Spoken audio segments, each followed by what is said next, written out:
Guverinoma ya Congo iravuga ko ihawe ikaze na Leta Zunze Ubumwe za Amerika. Nibyo tugiye kubyinjiramo mu buryo burambuye cyane. Tugiye kwinjira kuri page zikomeye mu nkuru zikomeye cyane ku makuru avugwa ku mutekano, politike ya diplomasi ndetse ubukungu n'imibereho. Tubahaye ikaze kuri izi page zikomeye cyane. Mwese mugubwe neza ndetse mu bice bitandukanye muherereyemo. Nibyo reka twinjire kuri izi page zikomeye, twinjire mu nkuru nyinshi. Gusa si ibyo turi buze kurebera hamwe kuko turinjira kukuba ngo amasezerano ya Nairobi agomba gushyirwa mu bikorwa. Turaje turambure page zikomeye cyane, turaje tubagezo amakuru, turaje tubabwire byinshi cyane. Tubahaye ikaze, reka twinjirane kuri izi page zikomeye. Nibyo ni inkuru isa nkaho ari breaking news, ni inkuru isa nkaho itugezeho muri uyu mugoroba. Ni inkuru ivuga ko Perezida Felix Tshisekedi Tshilombo agomba guhabwa ikaze neza cyane muri Leta Zunze Ubumwe za Amerika. Mu cyumweru gitaha ngo nibwo Perezida Felix Tshisekedi Tshilombo agomba guhita agaragara byihuse cyane muri iki gihugu cya Leta Zunze Ubumwe za Amerika. Nta kindi Tshisekedi azaba agiye kureba, nta kindi Tshisekedi azaba agiye kuvugaho, ni ku mutwe wa M23. Uyu mutwe ngo ugomba gushyirwa ku iherezo ibikorwa byawo ndetse bikarangizwa hano mu burasirazuba bw'igihugu cya Congo. M23 ngigomba guhabwa isomo rikomeye cyane mu ntambara ikomeye cyane ikomeje kuvuza ubuhuha aha mu burasirazuba bwa Congo, mu rugamba rukomeye rukomeje kuzamura umuvuduko. Gusa abarwanyi ba M23 ndetse uyu munsi barimo barabarizwa mu bice bitandukanye, Sud Kivu, Nord Kivu ndetse n'ahandi hose niho barimo kubarizwa. Abasore ba M23 barimo kurwana intambara ikomeye cyane ndetse intambara bahanganyemo na guverinoma ya Congo. Gusa iyo ntambara nubwo nabwo ngo ni intambara ikomeye cyane, noneho igiye gukomera cyane kuko Congo yamaze kubashyiriraho ibihano byinshi cyane. Uyu mutwe biravuga ko waba waratsinzwe muri politiki nk'uko bitangazwa ndetse n'abahanga, inzobere mu makurikirane ibera mu burasirazuba bw'igihugu cya Congo.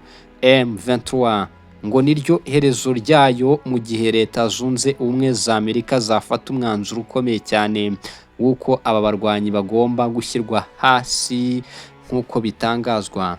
Amakuru yemeza ko uyu munsi abarwanyi ba M23 bagomba guhabwa isomo rikomeye cyane, mu gihe Amerika ishobora kohereza ibikoresho n'ingabo nyinshi zidasanzwe aha mu burasirazuba bw'igihugu cya Congo. Nibyo ni inkuru zikomeye cyane ndetse n'inkuru zidasanzwe, n'urugamba rukomeye rukomeza kugenda rwiyongera. Umutwe wa M23 ukomeje guhangana n'inyeshyamba zirimo guhangana n'ingabo za Congo FARDC. Ariko ku rundi ruhande ubu rero uyu mutwe wamaze guhura n'ibyago bikomeye cyane. Abadukurikiye twababwiye ko ahantu hitwa muri Sud Kivu aba barwanyi bahuye n'intambara y'akataraboneka. Aba barwanyi bahuye n'intambara y'ingabo za Congo FARDC, zabasutseho umuriro ndetse ibisasu biremereye. Kugeza uyu munsi birerekana ko aba barwanyi bakomeje guhura n'akaga gakomeye cyane muri uru rugamba bahanganyemo n'izi ngabo za Congo. Ariko uruhande rwa Congo rwerekana ko n'ubundi nta guhagarara, n'ubundi bagomba gukomeza gahunda zabo zo guhashya umwanzi. Mu burasirazuba bw'igihugu cya Congo uyu munsi haravugwa ubwicanyi bwinshi cyane. Uyu munsi haravugwa kwica abaturage ndetse no guhohotera abanyekongo bavuga ururimi rw'Ikinyarwanda mu burasirazuba bw'igihugu cya Congo. Ibyo ni M23 bihavuga.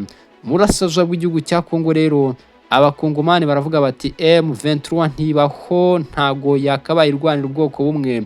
Gusa kuri uyu munsi nyuma y'ibyo byose bivugwa ndetse no kumva ko ibihano uyu mutwe bikomeje kugariza, biremezwa neza na societe civile zirigoma ndetse na Bukavu ko abarwanyi ba M23 bamariye abaturage ku rucuncu, barimo barabica babita ibyitso. Cyane cyane ibyo byatangiye muri Sud Kivu kuko abarwanyi ba M23 barashinzwa gukora ibikorwa by'ubugizi bwa nabi ku rwego rw'indengakamere. Umutwe wa M23 aka kanya uri mu ntambara ariko birakomeye ndetse birakaze cyane. Nk'uko bivugwa ubu tuvugana uwitwa Tshisekedi aramuka ahawe ikaze ndetse hano i Nairobi biraba ikibazo gikomeye cyane. Amakuru arimo aravugwa hirya no hino mu burasirazuba bw'igihugu cya Congo, bavandimwe umuryango mugari wa Africa Infos News aremeza ko aka kanya muri Sud Kivu amabatayo n'akabatayo ku barwanyi ba M23 bamaze kuharasirwa mu buryo bukomeye cyane ndetse mu ntambara idasanzwe. Amakuru aravuga ko abaturage bari muri ibi bice bya Warungu ngo ubu ni ukwambukiranya imirambo ni myinshi nk'uko bivugwa, ndetse ko kandi umutwe w'inyeshyamba za M23 uri mu kaga gakomeye cyane kubw'intambara ikomeye ikomeza kugenda ivugwa ahangaha. Birerekana ko ubu ingabo za Congo FARDC ziri mu bikorwa bya gisirikare ku rwego rudasanzwe, zirimo zirakora icyo twakita counter attack zifatanije na Wazalendo ndetse n'ingabo z'abarundi. Ibi byose biragaragara neza cyane. M23 ngo irimo iratsinda mu buryo bwo kuri tere, ariko muri diplomasi yamaze gukubitwa icy'umutwe kare cyane, kubera ko kugeza ubu bishobora kurangira uyu mutwe tuwumvishe gutyo mu bice, ariko kugira ngo twongere tuwumva ahandi bikaba ikibazo gikomeye cyane.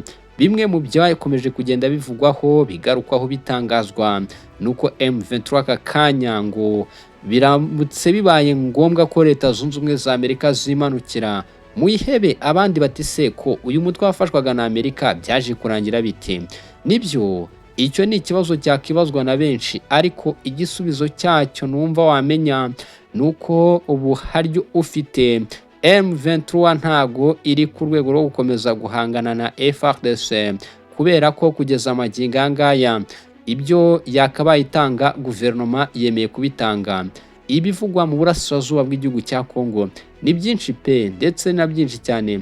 Reka mbashimire cyane bakunzi ba Africa Infos News, makuru yacu y'agadahagarara ndetse dukomeza kujya tubagezaho umunsi ku munsi. Imana ubwishe ikomeze kubana namwe mu mirimo itandukanye mugenda mukora.